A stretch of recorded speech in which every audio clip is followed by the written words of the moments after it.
ನಿನ್ನೆ ಅಷ್ಟೇ ರಾಮನಗರದಲ್ಲಿ ನಕಲಿ ಔಷಧಿ ಜಾಲ ಪತ್ತೆಯಾಗಿತ್ತು. ಈ ಮೆಡಿಸಿನ್ ಮಾಫಿಯಾ ನಂಟು ಹೊರ ರಾಜ್ಯಗಳಿಗೂ ಹಬ್ಬಿದೆ. ಜನರ ಪ್ರಾಣದ ಜೊತೆಗೆ ಚೆಲ್ಲಾಟ ಆಡದವರ ಪತ್ತೆಗಾಗಿ ಸರ್ಕಾರ ಎಸ್ಐಟಿ ರಚಿಸ್ತಾ ಇದೆ. ಇನ್ನು ಮೂಡಾದಿಂದ 50-50 ಅನುಪಾತದಲ್ಲಿ ಹಂಚಿಕೆಯಾಗಿದ್ದ 1100 ಸೈಟ್ಗಳನ್ನು ಸರ್ಕಾರ ವಾಪಸ್ ಪಡ್ಕೊಳ್ತಾ ಇದೆ. ಖಾತೆ ಕಂದಾಯ ರಿಜಿಸ್ಟರ್ ಆಗಿದ್ರೂ ರದ್ದು ಮಾಡೋದಕ್ಕೆ ಆದೇಶವನ್ನು ಮಾಡಿ. ಆದರೆ ಮೂಲ ಸಂತ್ರಸ್ತರಿಗೆ ಆತಂಕ ಬೇಕಿಲ್ಲ. ಹಾಗೆಯೇ ತಮಿಳುನಾಡಿನ ಮುಖ್ಯಮಂತ್ರಿ ವಿಜಯ್ 234 ಶಾಸಕರಿಗೆ ಒಂದು ಸ್ಪೆಷಲ್ ಗಿಫ್ಟ್ ಕೊಟ್ಟಿದ್ದಾರೆ. ಕ್ಷೇತ್ರದಲ್ಲಿ ಓಡಾಡೋದಕ್ಕೆ, ಜನರ ಕಷ್ಟ ಕೇಳೋದಕ್ಕೆ ಶಾಸಕರಿಗೆ ಕಾರು, ಡ್ರೈವರ್ಗಳ ಜೊತೆಗೆ ಭತ್ಯೆಯನ್ನು ಕೂಡ ಘೋಷಣೆ ಮಾಡಿದ್ದಾರೆ. ಎಲ್ಲ ಸುದ್ದಿಗಳನ್ನು ವಿವರವಾಗಿ ನಿಮಗೆ ತೋರಿಸ್ತಾ ಹೋಗ್ತೀನಿ. ವೋಟ್ ಹಾಕಿ ವಿಧಾನಸೌಧಕ್ಕೆ ಕಳಿಸಿದ ಮತದಾರರು ರಾಜ್ಯದಲ್ಲಿ ಇರುವಂತಹ ಸಂಕಷ್ಟಕ್ಕೆ ಈಗ ಸಿಲುಕಿರುವಂತಹ ಸಂದರ್ಭದಲ್ಲಿ ಅವರ ಪರವಾಗಿ ಶಾಸಕರು ಸದನದ ಒಳಗಡೆ ಮಾತನಾಡಬೇಕಾಗಿರೋದು ಅವರ ಜವಾಬ್ದಾರಿ. ನಮ್ಮಲ್ಲಿ ಕರ್ನಾಟಕದಲ್ಲಿ ಈ ಬಾರಿ ಅಂತೂ ಎಲ್ಲಿನೋ ಕಾರಣಕ್ಕಾಗಿ ಸರಿಯಾಗಿ ಮಳೆಯಾಗಿಲ್ಲ. ಮುಂಗಾರು ಜೂನ್-ಜುಲೈ ತಿಂಗಳಲ್ಲಿ ಕೈಕೊಟ್ಟಿತ್ತು. ಜುಲೈ ತಿಂಗಳ ವೇಳೆಗಾಗಲೇ ಕರ್ನಾಟಕದಲ್ಲಿ ರೈತರು ಕೇಳೋದಕ್ಕೆ ಶುರು ಮಾಡಿದ್ರು, ಬರಗಾಲವನ್ನು ಘೋಷಣೆ ಮಾಡಿ ಅಂತ ಹೇಳಿ.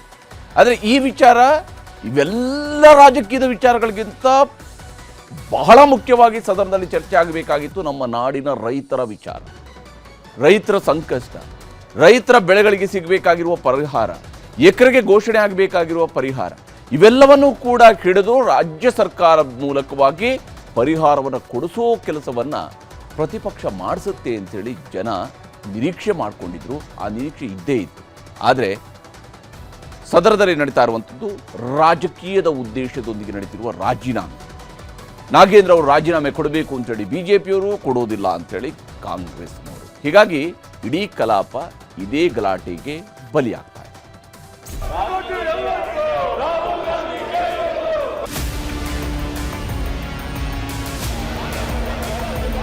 ಇಲಾಖೆ ಹಣ 600 ಅಕೌಂಟ್ಗೆ ಡಿವೈಡ್ ಆಗಕ್ಕೆ ಅಂದ್ರೆ ಮಂತ್ರಿ ಸಹಾಯ ಇಲ್ದಿರ ಹೆಂಗಾಗ್ತೈತೆ?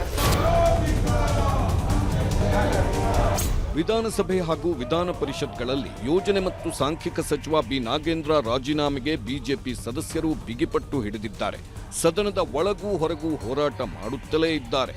ವಿಧಾನ ಪರಿಷತ್ನಲ್ಲಿ ಕಪ್ಪು ಶಾಲು ತೊಟ್ಟು ಪ್ರತಿಭಟಿಸಿದ ಬಿಜೆಪಿ ಸದಸ್ಯರು ಮೇಲ್ಮನೆಗೆ ಸಚಿವ ಬಿ ನಾಗೇಂದ್ರ ಬರುತ್ತಿದ್ದಂತೆ ಗೋ ಬ್ಯಾಕ್ ಘೋಷಣೆ ಕೂಗಿದರು. ಪ್ರತಿಪಕ್ಷಗಳನ್ನು ನೋಡಿ ಕೈ ಮುಗಿದು ನಿಂತ ನಾಗೇಂದ್ರ ಸಂವಿಧಾನ ಪ್ರತಿ ತೋರಿಸಿ ಮೂದಲಿಸಿದ್ರು.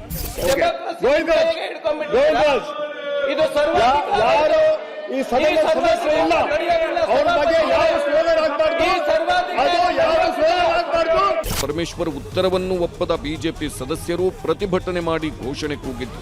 ನಿಲುವಳಿ ಸೂಚನೆ ಇಲ್ಲದೆ ಸದನದ ಬಾವಿಗೆ ಇಳಿಯದೆ ನಿಂತಲ್ಲೇ ಕೂಗಾಡಿದರು.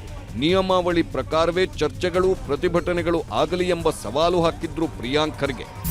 ನೀವೇನಾದರೂ ಆ ರೀತಿಯ ಪ್ರತಿಭಟನೆ ಮಾಡಿದ್ರೆ ಇಲ್ಲೇ ಬಾವಿಗೆ ಬಂದು ಅದನ್ನ ಮಾಡ್ಬೇಕಂತೇಳಿ ನಾನು ತಮ್ಮ ಹತ್ರ ವಿನಂತಿಯನ್ನು ಮಾಡ್ಕೊಳ್ತೇನೆ. ಬಾವಿ ಆಹ್ವಾನ ಮಾಡಿದಂತ ಮೊದಲ ಸ್ಪೀಕರ್ ನೀವು. ಯಾವ ನಿಯಮಾವಳಿನಲ್ಲಿ ನೀವು ಅಲ್ಲಿ ಕುತ್ಕೊಂಡು ನಿಂತ್ಕೊಂಡು 3 ದಿನದಿಂದ ಚೀರಾಡ್ತಾ ಇದ್ದೀರಾ? ಪ್ರತಿಪಕ್ಷಗಳ ಸದಸ್ಯರು ಪದೇ ಪದೇ ರಾಹುಲ್ ಗಾಂಧಿ ಕೆಣಕುತ್ತಲೇ ಇದ್ದರು. ಕೋಟಿ ಕೋಟಿ ಎಲ್ಲಿ ಹೋಯ್ತು, ರಾಹುಲ್ ಗಾಂಧಿ ಜೇಬಿಗೋಯ್ತು ಅಂತ ಘೋಷಣೆ ಕೂಗಿದ್ರು. ಪ್ರತಿಭಟನೆಯನ್ನ ಇನ್ನಷ್ಟು ತೀವ್ರಗೊಳಿಸಿದ ಬಿಜೆಪಿ ಶಾಸಕರು ವಿಧಾನಸೌಧದ ಕೆಂಗಲ್ ಪ್ರತಿಮೆ ಬಳಿ ಪ್ರತಿಭಟನೆ ನಡೆಸಿದ್ರು. ಪ್ಲೇ ಕಾರ್ಡ್ ಹಿಡಿದು ನಾಗೇಂದ್ರ ವಜಾ ಮಾಡಿ ಎಂದು ಘೋಷಣೆ ಕೂಗಿದ್ರು. ಈ ಭ್ರಷ್ಟ ಸಚಿವರನ್ನ, ನಾಗೇಂದ್ರನನ್ನ ಕೈ ಬಿಡಬೇಕು ಅಂತೇಳಿ ನಾವು ಹೋರಾಟವನ್ನು ಮಾಡ್ತಾ ಇದ್ದೇವೆ. ನಾನು ರಾಜ್ಯದ ಮುಖ್ಯಮಂತ್ರಿ ಕೇಳಲಿಕ್ಕೆ ಇಚ್ಛೆ ಪಡ್ತೇನೆ, ಯಾರನ್ನ ರಕ್ಷಣೆ ಮಾಡೋದಕ್ಕೆ ಹೊರಟಿದ್ದೀರಿ? ಒಬ್ಬ ಭ್ರಷ್ಟನನ್ನ ಮತ್ತೆ ಕ್ಯಾಬಿನೆಟ್ಗೆ ತೆಗೆದುಕೊಂಡಿದ್ದೀರಿ ನಾಗೇಂದ್ರನನ್ನ. ಯಾಕೆ ಡಿ.ಕೆ. ಶಿವಕುಮಾರ್ ಅವರೇ? ವಿಧಾನಸಭೆ ಕಲಾಪದೊಳಕ್ಕೂ ಪ್ಲೇ ಕಾರ್ಡ್ ಹಿಡಿದು ಬಂದ ಬಿಜೆಪಿ ಶಾಸಕರುಗಳು ನಾಗೇಂದ್ರ ರಾಜೀನಾಮೆಗೆ ಕೂಗಿದರು.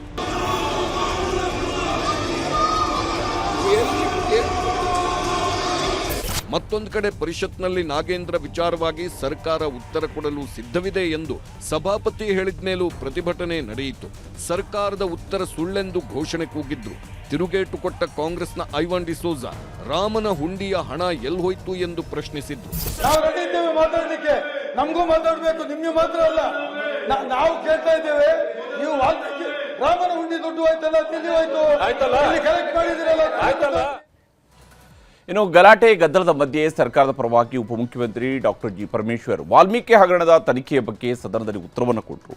ಬ್ಯಾಂಕ್ ಟ್ರಾನ್ಸಾಕ್ಷನ್, 187 ಕೋಟಿ ರೂಪಾಯಿ ಹಣದ ವಹಿವಾಟು, ಅಧಿಕಾರಿ ಚಂದ್ರಶೇಖರ್ ಆತ್ಮಹತ್ಯೆ, ಹಣ ರಿಕವರಿ, ಇದೆಲ್ಲದರ ಬಗೆಗಿನ ಲೆಕ್ಕವನ್ನು ಕೂಡ ನೀಡಿದ್ದಾರೆ. MG ರಸ್ತೆಯ ಯೂನಿಯನ್ ಬ್ಯಾಂಕ್ ಆಫ್ ಇಂಡಿಯಾದಿಂದ ಹಣ ವರ್ಗಾವಣೆ ಆಗಿತ್ತು.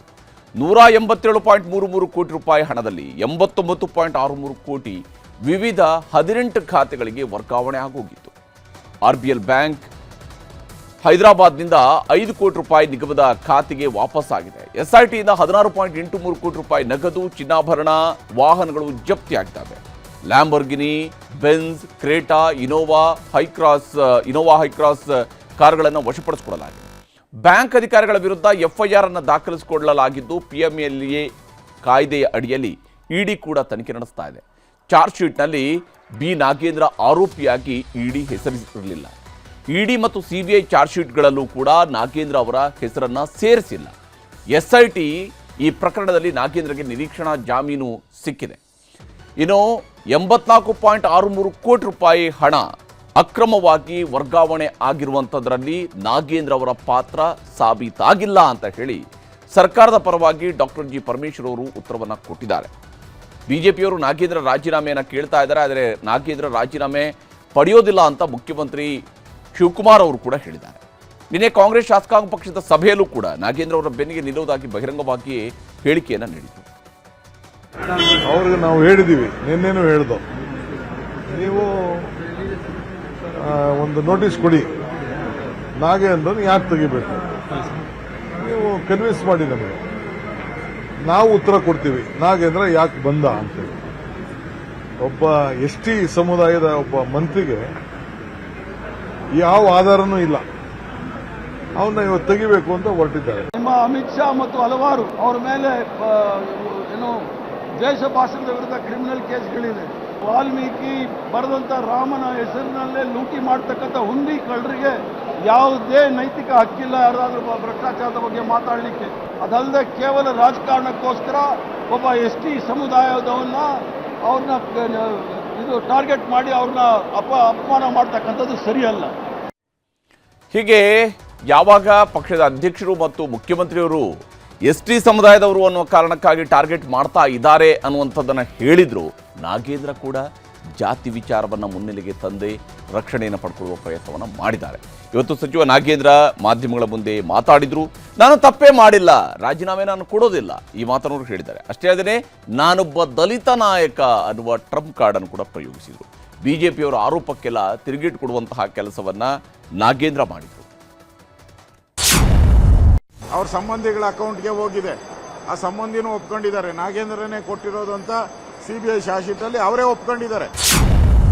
ಇಲ್ಲ, ಅವರು ಕಲಾಪದಲ್ಲಿ ಚರ್ಚೆ ಮಾಡ್ತಾ ಇಲ್ಲ, ಚರ್ಚೆಗೆ ಬರ್ತಾ ಇಲ್ಲ ಅವರು.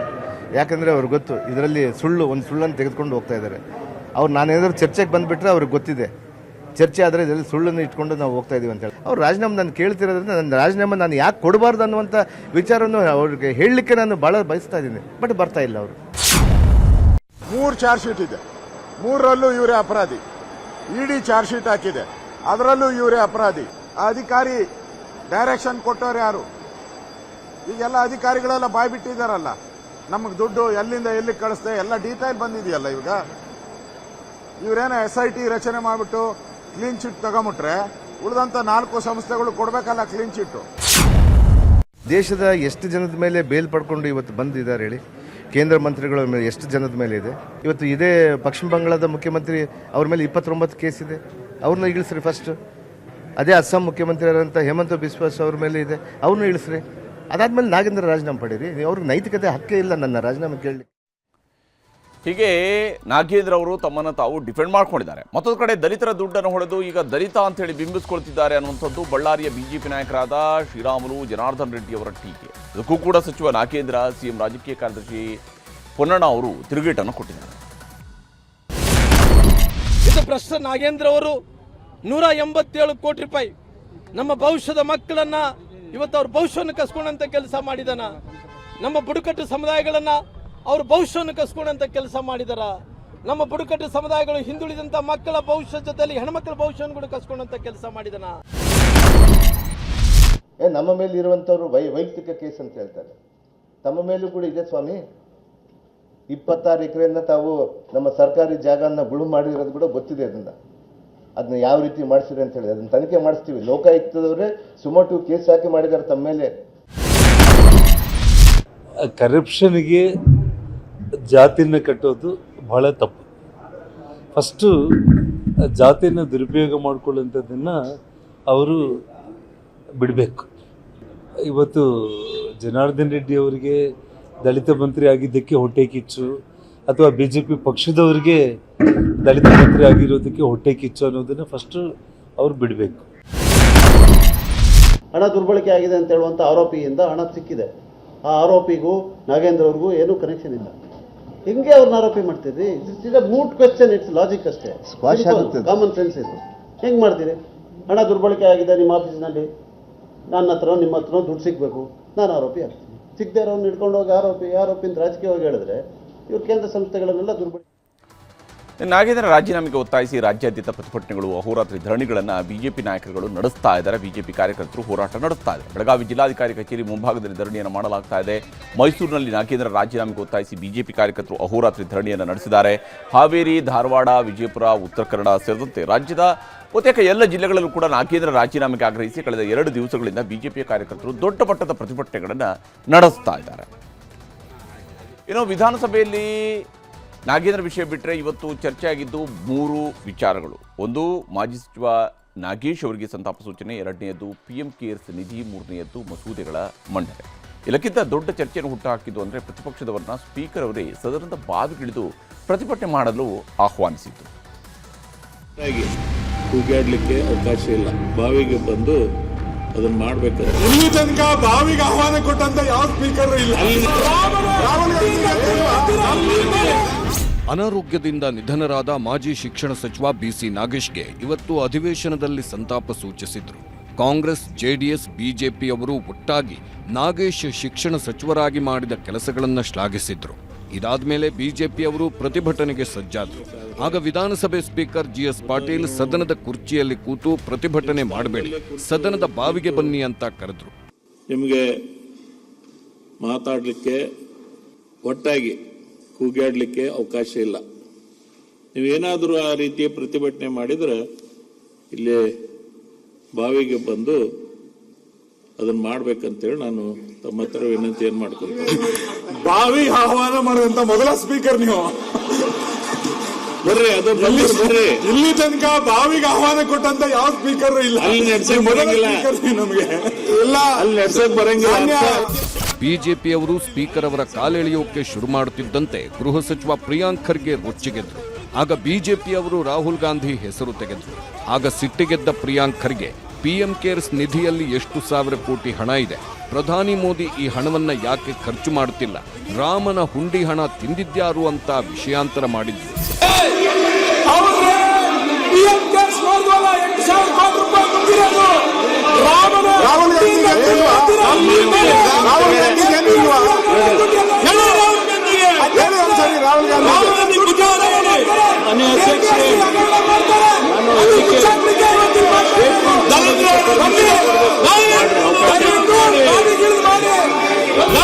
ಪ್ರತಿಪಕ್ಷಗಳು ಮತ್ತು ಸರ್ಕಾರದ ಜಗಳ ತಣ್ಣಗಾಗಲಿಲ್ಲ. ಇದರ ಮಧ್ಯೆ 2 ಸಲ ಅಧಿವೇಶನ ಮುಂದೂಡಿಕೆ ಮಾಡಿದ್ರು. ಸಂಜೆ ಆಗ್ತಿದ್ದಂತೆ ಅಧಿವೇಶನ ಶುರುವಾಯಿತು. ಬೆಂಗಳೂರು ನಗರಾಭಿವೃದ್ಧಿ ಸಚಿವ ಕೃಷ್ಣ ಬೈರೇಗೌಡ ಕರ್ನಾಟಕ ಅಪಾರ್ಟ್ಮೆಂಟ್ ಮಾಲೀಕತ್ವ ಮತ್ತು ನಿರ್ವಹಣೆ 2026 ಮಸೂದೆ ಮಂಡಿಸಿದ್ರು. ಗಲಾಟೆ ಗದ್ದಲದ ಮಧ್ಯೆ ಅಪಾರ್ಟ್ಮೆಂಟ್ ನಿವಾಸಿಗಳು ಮತ್ತು ಮನೆ ಖರೀದಿದಾರರ ಹಿತರಕ್ಷಣೆಯ ಮಸೂದೆ ಮಂಡನೆ ಆಯಿತು. 2026 ಸಾಲಿನ ಕರ್ನಾಟಕ ಅಪಾರ್ಟ್ಮೆಂಟ್